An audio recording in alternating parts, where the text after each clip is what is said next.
नमस्कार, बहुत स्वागत है आप सभी का। मैं आपके साथ प्रियंका राय। रुक करेंगे अब तक की तमाम बड़ी और अहम खबरों का। झुंझुनू के बागड़ कस्बे में सीकर झुंझुनू सड़क मार्ग पर बस ने बाइक सवार छात्र को कुचल दिया। हादसे में बाइक सवार छात्र गंभीर रूप से घायल हो गया, जिसे प्राथमिक उपचार के बाद झुंझुनू रेफर कर दिया गया। इस हादसे की तस्वीर सीसीटीवी कैमरे में कैद हो गई है। ये तस्वीरें भी इस वक्त आपको टीवी स्क्रीन पर दिखा रहे हैं, जहां पर एक बस ने छात्र को रौंद दिया और इस हादसे में छात्र गंभीर रूप से घायल हो गया है। वहीं इस हादसे के बाद बस चालक मौके से फरार हो गया है। तो ये तस्वीरें आपको दिखा रहे हैं। सबसे पहले न्यूज 18 राजस्थान पर सीसीटीवी फुटेज है ये, और आप देख सकते हैं किस तरीके से ये छात्र यहां से रोड से गुजर रहा था। इस दौरान बस आई और छात्र को रौंद डाला।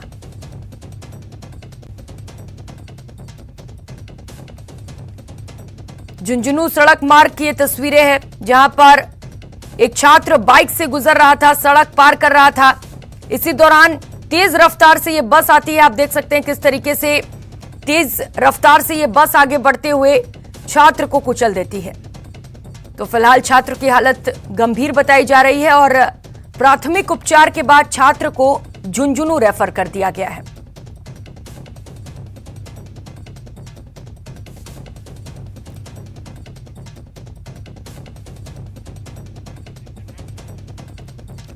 और इसी खबर पर ज्यादा जानकारी के साथ संवाददाता इस वक्त हमारे साथ जुड़ चुके हैं कृष्ण सिंह शेखावत।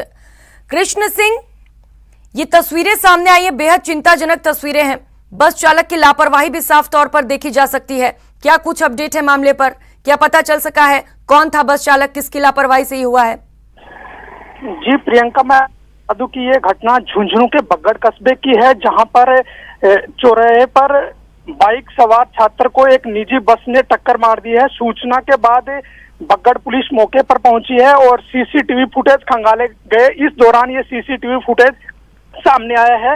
ये बस झुंझुनू चिड़ावा मार्ग पर चलने वाली निजी रूट की बस है और इस बस की तलाश की जा रही है। वहीं इस घटना के बाद जो परिवहन विभाग है उस पर भी सवालिया निशान खड़ा हो गया है, क्योंकि गत दिनों नवलगढ़ में भी ऐसा ही एक मामला सामने आया था, जिसमें दो निजी बस वाले सवारियों को बैठाने के चक्कर में ओवरटेक करते हैं और एक ट्रांसफार्मर के जाके बस भिड़ जाती है। ये हालात झुंझुनू के हैं। यहाँ से परिवहन मंत्री ब्रजेंद्र ओला भी हैं और जो है लगातार जो है सवाल खड़े हो रहे हैं परिवहन विभाग के ऊपर कि इन तरह बसों के संचालन के ऊपर कार्रवाई क्यों नहीं हो पा रही है। कृष्ण, जैसा कि आपने बताया कि पहले भी ऐसे मामले हो चुके हैं, तो परिवहन विभाग की भी बड़ी लापरवाही है। तो क्या इस मामले के बाद परिवहन विभाग की ओर से कोई बयान सामने आए हैं कि आखिर बार बार ऐसे हादसे क्यों हो रहे हैं? कोई जवाबदेही उनकी? इस संबंध में हमने झुंझुनू परिवहन अधिकारी से बात करने की कोशिश की, मगर इस संबंध में हमारी बात नहीं हो पाई है। इस संबंध में बगड़ एसएचओ का कहना है कि हमने सीसीटीवी फुटेज जुटा लिए हैं और जल्द ही बस ड्राइवर है उसको गिरफ्तार कर लिया जाएगा। वहीं छात्र है उसकी स्थिति अभी नाजुक बनी हुई है और उसको झुंझुनू के बीडी के अस्पताल में भर्ती करवाया गया है। ठीक है कृष्ण, जो बस चालक है उसको जल्दी गिरफ्तार कर लिया जाएगा, लेकिन जिस तरीके से ये बार बार हादसे हो रहे हैं उसकी जिम्मेदारी कौन लेगा? जी प्रियंका, मैं आपको बता दूं कि परिवहन मंत्री ब्रजेंद्र ओला झुंझुनू से ही हैं और उनके गृह जिले में इस तरह के हालात हैं, तो कहीं न कहीं परिवहन विभाग की कार्यशैली पर सवाल खड़ा होता है कि कब परिवहन विभाग जागेगा और इस तरह निरंकुश बसों पर कार्रवाई करेगा। जी, बहुत शुक्रिया आपका कृष्ण तमाम जानकारियों के लिए।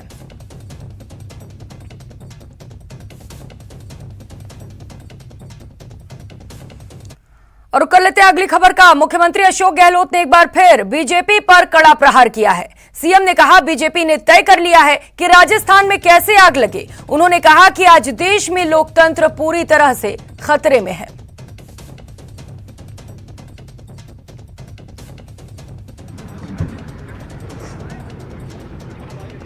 मुख्यमंत्री अशोक समझे तो मेरी प्रायोरिटी हमेशा ये रही है कि एनएसयू में जो बच्चे आए हैं, छात्र हैं, उनको एहसास होना चाहिए कि कांग्रेस की जो नीति है, कार्यक्रम है, सिद्धांत हैं, वो संविधान के अनुकूल है और देश को एक अखंड रखे हुए हैं। चाहे इंदिरा जी ने हत्या हुई सरदार भीम सिंह की हत्या हो गई, चाहे राजीव गांधी की हत्या हो गई, पर देश को एक रखा, अखंड रखा, खालिस्तान नहीं बनने दिया। बीजेपी ने तय किया है राजस्थान में आग कैसे लगाओ, आग की शुरुआत कर दी करौली के अंदर।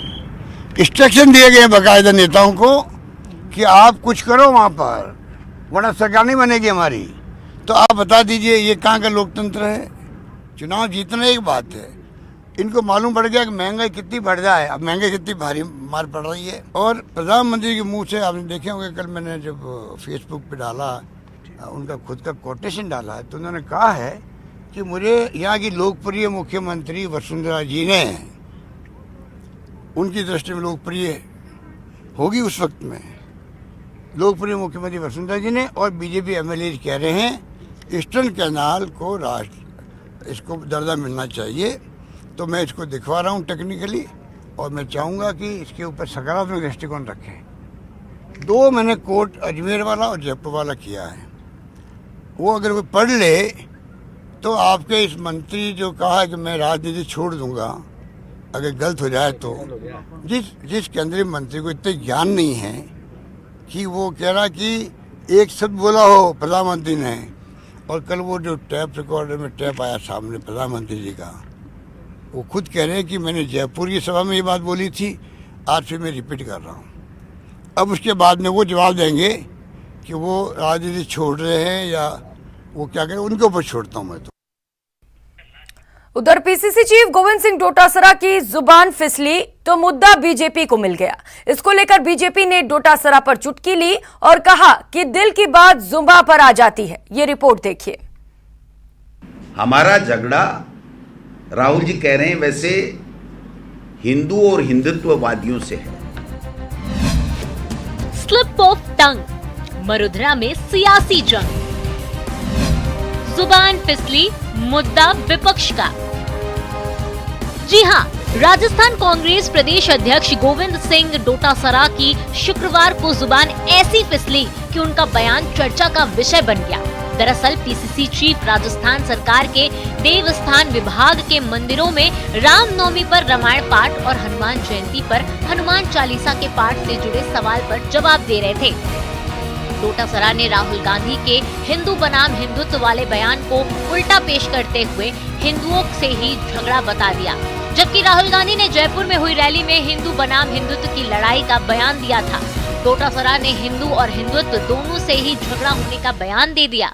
हमारा झगड़ा, राहुल जी कह रहे हैं, वैसे हिंदू और हिंदुत्ववादियों से है। हम सब धर्मों को मानने वाले लोग हैं, लेकिन हम झूठ और नफरत फैलाने के खिलाफ हैं। और भारतीय जनता पार्टी झूठ और नफरत फैला करके, विद्वेष पैदा करके, एक धर्म को दूसरे धर्म के खिलाफ खड़ा करके अपनी राजनीतिक रोटियां सेकती है। डोटासरा की जुबान फिसली तो बीजेपी को मौका मिल गया। फिर क्या, बीजेपी ने डोटासरा पर निशाना साधते हुए कहा कि दिल की बात जुबान पर आ ही जाती है। कभी कभी व्यक्ति के मन में जो बात होती है वो जुबान पे आ ही जाती है, और यही हुआ कांग्रेस पार्टी के प्रदेश अध्यक्ष गोविंद सिंह डोटासरा जी के साथ। उनके मन में जो कांग्रेसियों के है वो उनकी जवाब आया कि हम हिंदू विरोधी है, हम हिंदुत्व विरोधी है। और यह राजस्थान के जो हालात बने हुए, एक वर्ग विशेष के लिए, एक समुदाय विशेष को खुश करने के लिए प्रत्येक जिले के अंदर धारा 144 लगाना, उपद्रवियों के खिलाफ कोई कार्रवाई नहीं होना। और आज राजस्थान के हालात इस प्रकार के बन चुके हैं कि राजस्थान बारूद के ढेर के ऊपर बैठा हुआ है। समय रहते अगर कांग्रेस की सरकार नहीं चाहती तो आने वाले समय के अंदर और भी अप्रिय घटनाएं होने की संभावना ज्यादा है। हालांकि ये कोई पहली बार नहीं जब गोविंद सिंह डोटासरा की जुबान फिसली हो, लेकिन इस बार मामला जरा अलग है और बीजेपी डोटासरा के बयान को दूर तक ले जाने वाली है। Bureau report, news 18 network. वहीं अजमेर पहुंचे राजस्थान पर्यटन निगम विकास के अध्यक्ष धर्मेंद्र राठौड़ ने केंद्र सरकार पर जमकर हमला बोला। उन्होंने कहा, पूरा देश आज महंगाई की मार से त्रस्त है। कांग्रेस सरकार भले ही 5 राज्यों में चुनाव हारी हो, इसको लेकर जज्बा कायम है। राहुल गांधी के नेतृत्व में मुख्यमंत्री अशोक गहलोत के निर्देशों पर कांग्रेस कार्यकर्ता आमजन को राहत देने के लिए हर संभव प्रयास कर रहे हैं। इसके साथ ही भाजपा सरकार में आरटीडीसी और रोडवेज को बंद करने पर विचार किया गया था, लेकिन कांग्रेस सरकार आने के बाद से एक बार फिर आरटीडीसी को मजबूत करने का काम किया जा रहा है। वसुंधरा जी के राज में आरटीडीसी को, रोडवेज को, आपको जिनको सबको, इवन हाउसिंग बोर्ड को भी बंद करने की तैयारियां हो गई थी। क्या कारण था कि अब हमारी सरकार आते, हमारे मुख्यमंत्री जी आते ही आरटीडीसी के पंख लग गए हैं। आरटीडीसी के कर्मचारियों को तनख्वाहें नहीं मिल रही थी 5-5 महीने से। हर 1 तारीख को, मेरे बने 2 महीने से ज़्यादा हुए, दूसरी तनख्वाह 1 तारीख को मैं दे चुका हूँ। आरटीडीसी के ये और कर्मचारियों में इतनी खुशी है, इतना कॉन्फिडेंस है। धर्मेंद्र जी राठौड़ ये। उधर जोधपुर पहुंचे केंद्रीय जल शक्ति मंत्री गजेंद्र सिंह शेखावत ने एयरपोर्ट विस्तार पर बोलते हुए कहा कि फर्स्ट फेज कंप्लीट है और सेकंड का टेंडर हुआ है। जोधपुर के दुर्गा में विजन के तहत कोशिश की जा रही है कि अंतर्राष्ट्रीय स्तर का एयरपोर्ट बना दिया जाए, जिससे कि आने वाले समय में भरपूर फायदा मिल सके। 4 साल 5 साल पहले हमने एयरफोर्स के साथ में एयरफोर्स, नगर निगम, राजस्थान सरकार, एयरपोर्ट अथॉरिटी ऑफ इंडिया, इन सब के बीच में एक चतुष्कोणीय मेमोरेंडम ऑफ अंडरस्टैंडिंग करा कर जोधपुर एयरपोर्ट को 37 एकड़ ज़मीन दी थी।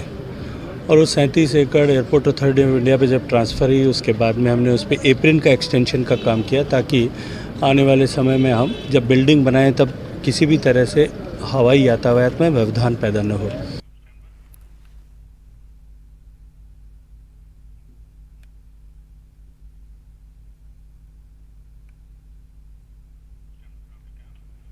और फिलहाल यहाँ रुकेंगे एक छोटे से ब्रेक लिए। कट्टर सोच का सूत्रधार कौन? आज रात 8:56 पर ये देश है हमारा में देखिए सेकुलर झंडा, कम्युनल एजेंडा।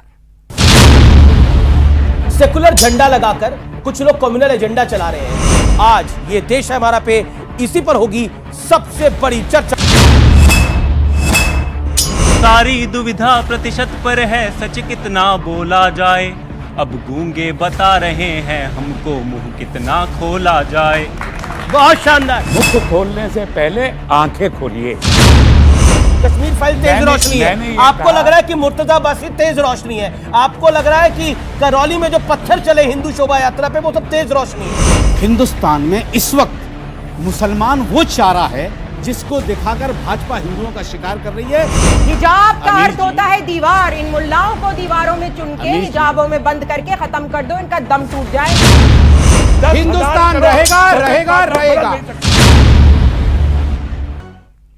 ब्रेक के बाद आप सभी का स्वागत है और अब बात करेंगे जयपुर में आयोजित राजस्थान स्वास्थ्य विज्ञान विश्वविद्यालय के 7वें दीक्षांत समारोह की। बिरला सभागार में दीक्षांत समारोह का आयोजन हुआ, जिसकी अध्यक्षता राज्यपाल कलराज मिश्र ने की। वहीं मुख्य अतिथि के रूप में चिकित्सा मंत्री प्रसादी लाल मीणा ने शिरकत की।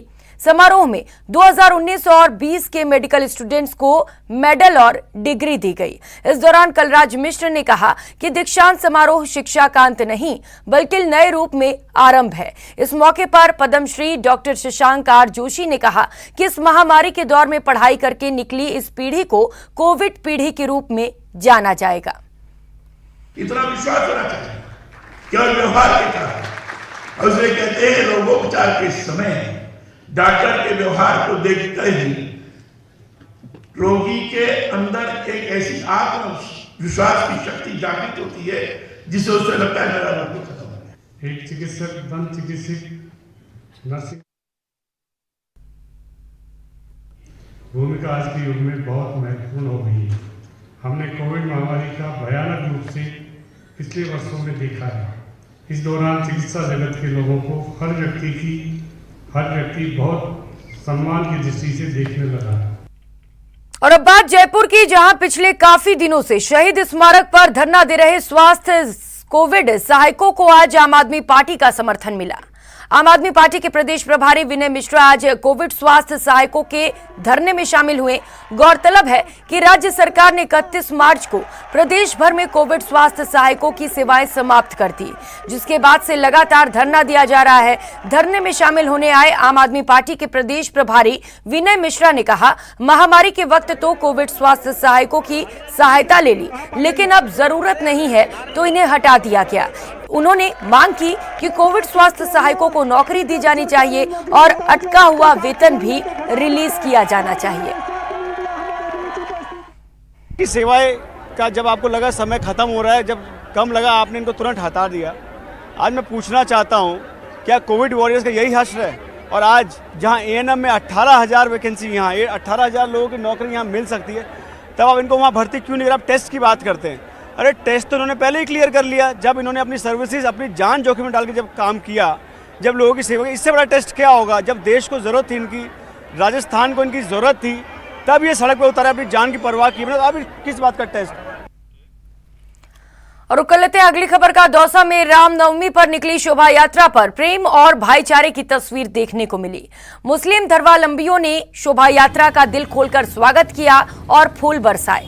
शोभा यात्रा जब दौसा के मुस्लिम बाहुल्य क्षेत्र से निकली तो मुस्लिम समाज के लोगों ने अगवानी की और श्रद्धालुओं का स्वागत किया। इस दौरान एक और शोभा यात्रा में शामिल लोग जय श्री राम के नारे लगा रहे थे। वहीं दूसरी ओर मुस्लिम समाज के लोग भव्य शोभा यात्रा में सजाई गई संत सुंदर दास की झांकी पर पुष्प अर्पित कर रहे थे। इस दौरान मुस्लिम समुदाय के लोगों ने शोभा यात्रा पर पुष्प वर्षा की और संत सुंदर दास जी की झांकी पर पुष्प चढ़ाए।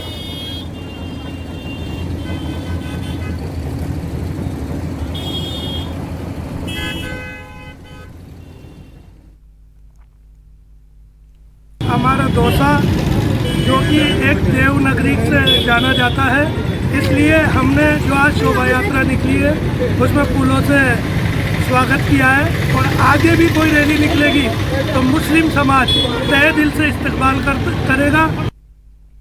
घूंघट है लेकिन जोश आई है, उम्र बड़ी है लेकिन दिल तो जवां है। यकीन मानिए जुनून और जोश की ये तस्वीरें आपके होश उड़ा देंगी। पकड़ो पकड़ो पकड़ो, जाए तो वापिस आने ना पाए।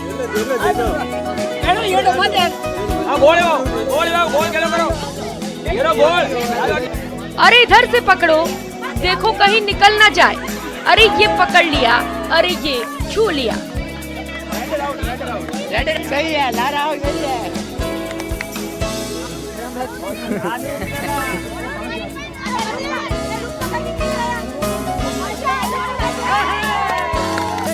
न उम्र की सीमा है, न रिश्ते का बंधन है। घूंघट भी संभालेंगे लेकिन तुम्हें तो पछाड़ डालेंगे। दिल में अरमान भी पल रहे हैं, जोश अभी भी हाई है। यकीन न हो तो आ जाओ मैदान में, धूल चटाकर नहीं भेजा तो कहना।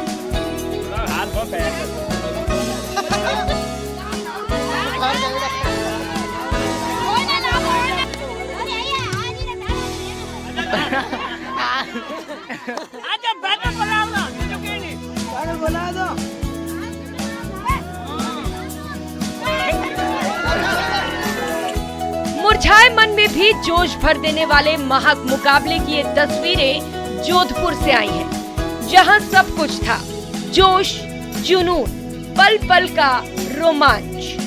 जोधपुर के बिलड़ा तहसील के भावी गांव में श्री सती माता सालू देवी सारण के मंदिर का जीर्णोद्धार चल रहा है।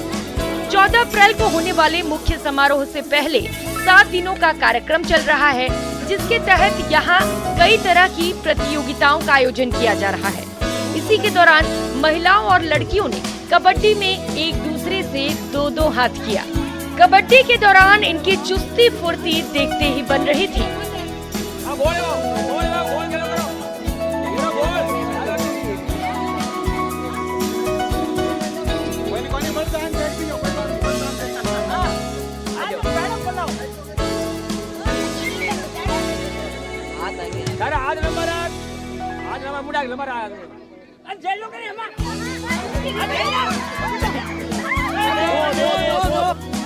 घर का चूल्हा चौका संभालने वाली महिलाओं ने मैदान के खेल में भी कमाल का प्रदर्शन किया। जिसने भी इन्हें देखा उसने दांतों तले उंगली दबा ली।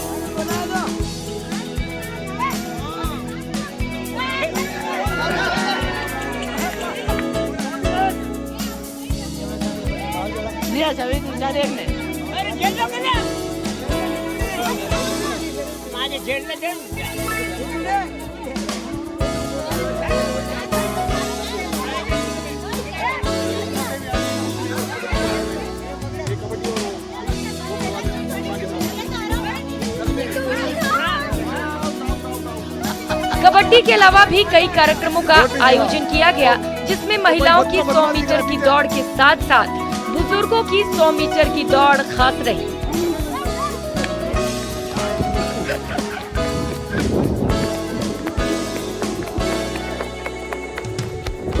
महिलाओं की 100 मीटर की दौड़ में 18 महिलाओं ने हिस्सा लिया, जबकि बुजुर्गों के 100 मीटर की रेस में 24 बुजुर्गों ने अपना दमखम दिखाया।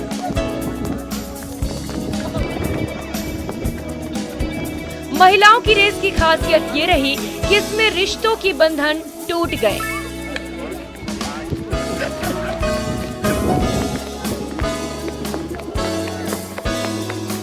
देवरानी, जेठानी, ननद सब ने एक साथ दौड़ लगाई। कुल मिलाकर। और अब एक नजर क्राइम टॉप 10 पर। राजस्थान स्वास्थ्य विज्ञान यूनिवर्सिटी के दीक्षांत समारोह में डॉक्टर पुरुषोत्तम लाल को डीएससी इन मेडिसिन की उपाधि देकर सम्मानित किया गया।